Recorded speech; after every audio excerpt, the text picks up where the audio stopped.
বিয়ের নামে জাহাঙ্গীর হোসেনের প্রতারণা।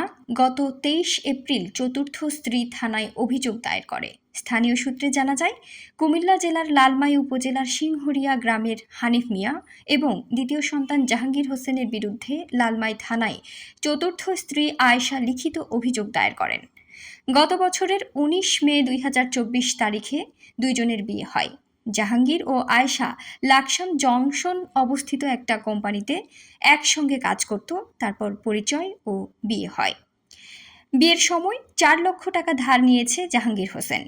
বিয়ের কয়েকদিন পর আয়েশা জানতে পারেন জাহাঙ্গীর আগেও ৩টি বিয়ে করছে এবং বিভিন্ন মেয়েদের সাথে অনৈতিক সম্পর্কে জড়িত রয়েছে।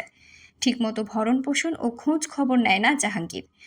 স্থানীয় সূত্রে জানা যায়, জাহাঙ্গীরগঞ্জ নিজ গ্রামে নানা অপরাধে অভিযুক্ত। প্রতিপক্ষের লোকজনকে মারধর, ধর্ষণ, জমি দখল, ইভটিজিং সহ নানা অপরাধে অপরাধী। ভয়ে কেউ প্রকাশ করতে চায় না। জাহাঙ্গীরের সহযোগী হল পিতা হানিফ মিয়া, জেঠাতো ভাই রাজ্জাক ও রিপন, বড় ভাই জাহিদ ও ভাই জাবেদ। স্থানীয় জনগণের দাবি, বিয়ের নামে প্রতারণা সহ সকল প্রকারের অপরাধের বিচার দ্রুত যেন বাস্তবায়ন করা হয়। রিপোর্ট করেছেন লালমাই উপজেলা প্রতিনিধি, সাপ্তাহিক সবুজপত্র।